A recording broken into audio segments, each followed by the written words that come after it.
धनबाद में डीजीपी की special team की छापेमारी। बरवा अड्डा में किया गया छापेमारी, कई टन कोयला और ट्रक को किया गया जब्त। कोयला चल।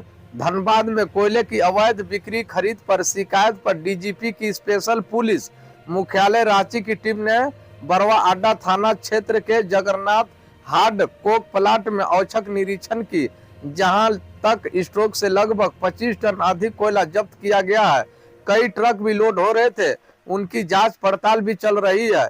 इन दिनों जीटी रोड के आसपास संचालित जगन्नाथ हार्ड कोक के अलावा जगदम्बा 1 और 2, अलका इस्पात, Keshav hard Coke, Tetulia Coke plant समेत कई अन्य हार्ड कोक प्लांट में बड़े पैमाने पर अवैध कोयले खपाए जा रहे हैं, जिसमें कई सिंडिकेट से जुड़े हुए लोग शामिल हैं।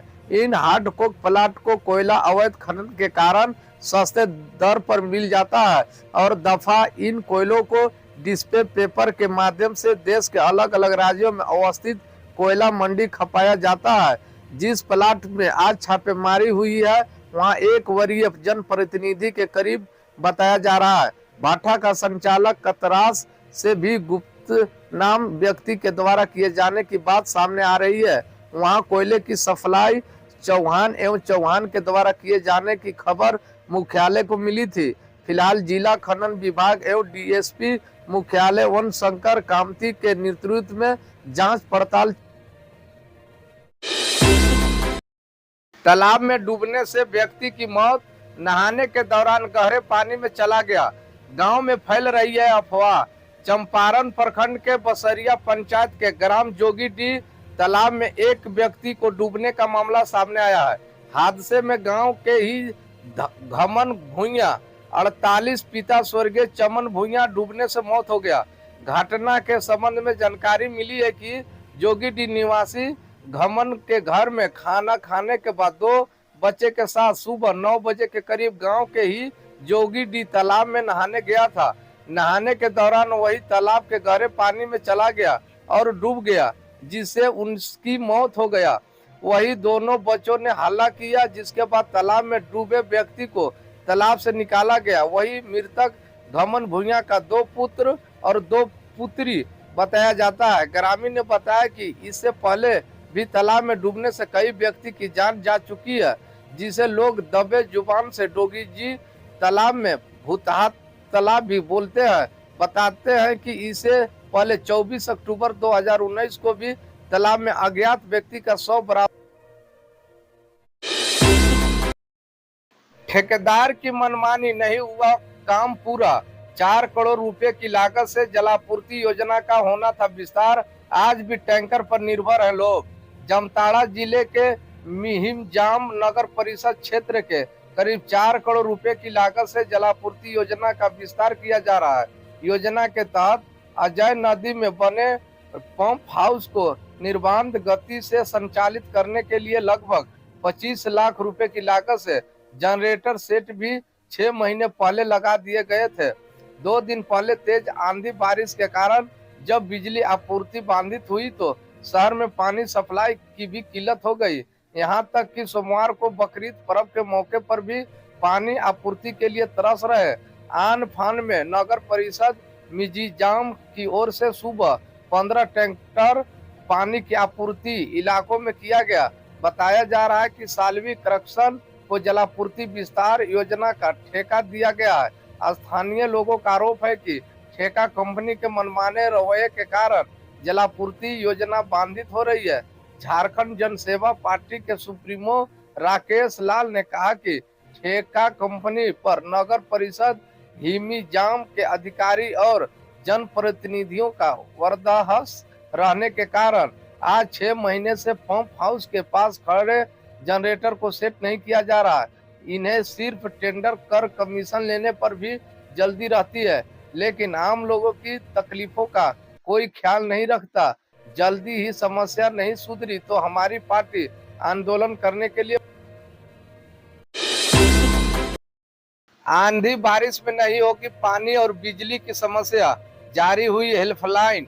चेक डैम निर्माण की प्रक्रिया होगी तेज। चिरेका अधिकारी ने रेल नगरी में आंधी बारिश के दौरान व्यापक समस्या को लेकर कर्मचारी को आश्वासन किया है कि जल्दी ही अजय नदी पर एक चेक डैम का निर्माण किया जाएगा और डीवीसी मैथन सीताबाड़ी में एक इलेक्ट्रॉनिक सब स्टेशन स्थापित किए जाएंगे। पिछले कई दिनों से चितरंजन में आधी बारिश होते बिजली और जलापूर्ति बाधित हो रही है। इसे यहाँ के करीब 50,000 निवासियों को परेशानी उठानी पड़ रही है। मामले को लेकर सोमवार को national federation of Indian railway ने चेरका के सिविल इंजीनियर तथा इलेक्ट्रॉनिक इंजीनियर से मुलाकात कर समस्याओं से अवगत कराया। फेडरेशन की ओर से इंद्रजीत सिंह ने कहा कि अधिकारियों ने पानी की समस्या से निजात के लिए अजय नदी पर चेक डैम बनवाने के लिए राज्य सरकार को प्रस्ताव भेजा। आंधी में क्षतिग्रस्त हुआ बिजली का पोल, 48 घंटे बाद भी नहीं हुआ ठीक। बिजली आपूर्ति ठप, ग्रामीण में आक्रोश। 25वीं सिंहभूमि में 15 जून को आई आंधी ने बिजली के खंभे क्षतिग्रस्त कर दिया है। 3 दिन होने के बाद भी अभी तक विभाग की ओर से क्षतिग्रस्त खंभे को ठीक नहीं किया गया है, जिसमें ग्रामीण में आक्रोश है। कांग्रेस के पूर्व प्रत्याशी विजय सिंह का समांड ने ग्रामीण के साथ क्षतिग्रस्त खंभे का निरीक्षण किया। उन्होंने कहा कि 3 दिन बीत जाने के बाद भी अभी तक विभाग की ओर से क्षतिग्रस्त खंभे को ठीक नहीं करना लापरवाही है।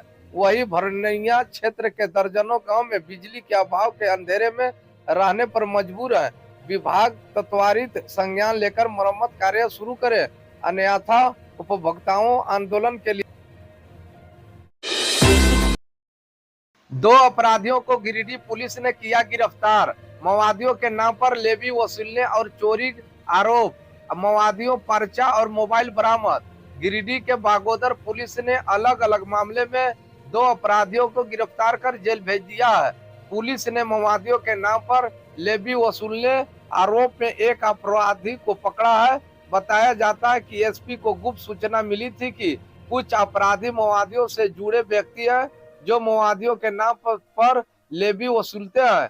साथ ही वही लेवी वसूलने एवं आपराधिक गति को अंजाम देने के उद्देश्य से बागोदर में गैडा शत्रुपी जंगल के आसपास में बाइक पर सवार होकर घूम रहे हैं। सूचना का सत्यापन एवं त्वरित कार्रवाई हेतु एसपी के निर्देश पर सारिया बागोदर एसपीडीओ धनंजय राम के नेतृत्व में एक टीम गठित किया गया। गठित टीम द्वारा संतरूपी जंगल में पुलिस पार्टी को देख भाग रहे अपराधी में से एक अपराधी को खदेड़ कर पकड़ लिया, जिसके पास से पुलिस ने माओवादियों से संबंधित पर्चा, एक मोबाइल फोन बरामद किया। पकड़े गए अपराधी हजारीबाग के टाटझरिया निवासी चुन्नू लाल मुर्मू पिता फिनी लाल माझी है। इसके अलावा बागोदर पुलिस के थाना क्षेत्र में हो रहे चोरी को रोकथाम को लेकर एक विशेष अभियान चलाकर एक व्यक्ति को गिरफ्तार किया। बताया जाता है कि पुलिस को सूचना मिली थी कि बागोदर थाना अंतर्गत बागोदर डी में एक चोर चोरी करने के प्रयास में पकड़ा गया। सूचना के बाद पुलिस स्थल पर पहुंचकर आरोपी से पूछताछ के बाद उन्हें निशानदेही पर चोरी का एक मोबाइल फोन और एक चांदी का सिकड़ी बरामद किया है। पुलिस ने गिरफ्तार कर आरोपी विष्णुगढ़ थाना क्षेत्र के बराय निवासी सूरज कुमार पिता गणेश महतो के न्यायाधीश हिरासत में जेल भेज दिया। मुस्लिम समाज ने धूमधाम से मनाई बकरीद, ईदगाह पर हुई सामूहिक नमाज, सुरक्षा में तैनात रही पुलिस। जमशेदपुर में पुलिस समुदाय का त्याग और बलिदान का पर्व ईद उल अजहा बकरीद बड़े धूमधाम से मनाया गया। इस अवसर पर सुबह शहर के मस्जिद एवं ईदगाहों में हजारों मुस्लिम समुदाय के लोगों ने पूरी अकीदत के साथ नमाज अदा किया। इस दौरान मानगो, साकची, बिष्टुपुर, सुगसलाई, परसोडी, टेलको समेत पूरे शहर के मस्जिद और ईदगाहों में ईद उल अजहा की नमाज अकीदत के साथ अदा की गई। इसके साथ ही इस अवसर पर मुल्क में अमन शांति की विशेष दुआ की गई। इसके बाद समुदाय के लोगों ने एक दूसरे से गले मिलकर त्योहार की बधाइयां दी और मुस्लिम समुदाय के लोग अपने मरहुमों के लिए मगफिरत की दुआ करने का कब्रिस्तान गए, जहां से लौटकर अपने अपने घर पहुंचे। इसके बाद बकरे की कुर्बानी की गई। यह त्याग और बलिदान का त्योहार इब्राहिम अलैहिस्सलाम की सुन्नत को अदा करने के लिए किया जाता है। हर मुसलमान जो हैसियत रखता है वो अल्लाह की राह में कुर्बानी करता है। इस अवसर पर मस्जिदों एवं ईदगाहों के आसपास काफी गहमा गहमी देखी गई। बच्चे भी रंग बिरंगे आकर्षण कपड़ों में तैयार होकर झरिया में ग्रामीण और कंपनी कर्मचारियों के बीच झड़प। धनुआडीह में ब्लास्टिंग के बाद घरों पर गिरे पत्थर, उग्र हुए ग्रामीण। झड़प में चली लाठियां। धनबाद जिले के झरिया थाना क्षेत्र के धनुआडीह में जमकर लाठी डंडे और गोलियां चली, जिसमें 4 लोग घायल बताए जा रहे हैं। घटना के संबंध में बताया जा रहा है कि आउटसोर्सिंग के ब्लास्टिंग के दौरान आसपास के घरों में पत्थर जा गिरा, जिसके बाद स्थानीय लोग उग्र होकर आउटसोर्सिंग कंपनी पर धावा बोल दिया। वही आउटसोर्सिंग कंपनी के कर्मचारी और स्थानीय लोगों में जमकर मारपीट हुई। इस झड़प में चली गोली से एक व्यक्ति की गोली भी लग गई।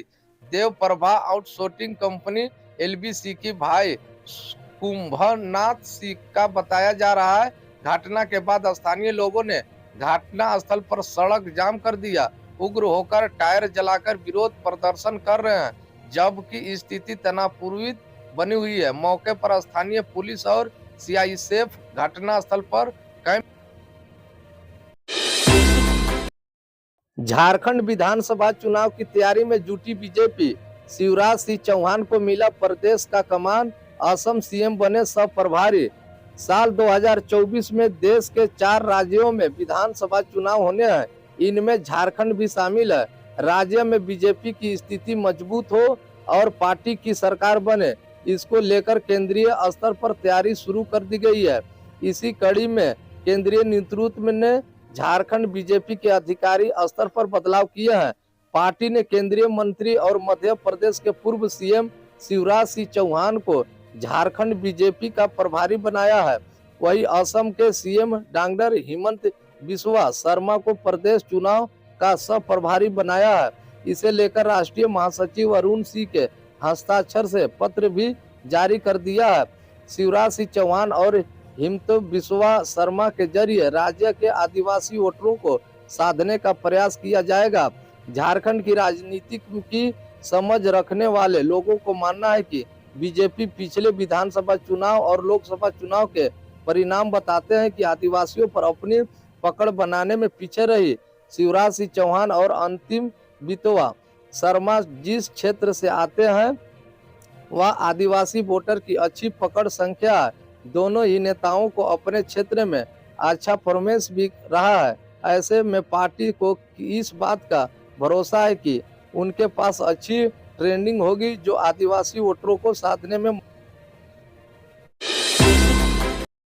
झारखंड में 2 दिन देरी से आएगा मानसून। गढ़वा पलामू में सीवियर हीट वेव का अलर्ट। 45.9 डिग्री के साथ सरायकेला सबसे गर्म रहा है। झारखंड में अगले 2 दिनों गर्मी से राहत मिलने वाली नहीं है। राज्य में अभी मानसून के लिए थोड़ा और इंतजार करना पड़ सकता है। मौसम विभाग के मुताबिक मानसून में 2 दिन की देरी हो सकती है। पहले राज्य में 18 जून तक मानसून आने की संभावना जताई गई थी। वही मौसम विभाग ने गढ़वा और पलामू में सीवियर हीट का येलो अलर्ट जारी किया है, जब राज्य के पूर्वी सिंहभूमि में सरायकेला, खरसावा, चतरा, कोडरमा और हजारीबाग जिलों के हीट वेव येलो अलर्ट जारी किया है। हालांकि प्रदेश के कुछ हिस्सों में आज 40 से 50 किलोमीटर की रफ्तार से हवाएं चलेगी। इस दौरान हल्के बारिश की संभावना बन रही है। बोकारो, धनबाद और चाईबासा में सुबह से हल्के बादल छाए हुए हैं। बीते 24 घंटे में राज्य के कुछ हिस्सों में हल्की बारिश हुई है, जिसमें लोगों को गर्मी से राहत मिली। मौसम विभाग के अनुसार रविवार को सबसे पश्चिमी सिंहभूमि जिले के जगन्नाथपुर में 16 mm बारिश हुई। दूसरी 45.9 डिग्री के साथ सरायकेला सबसे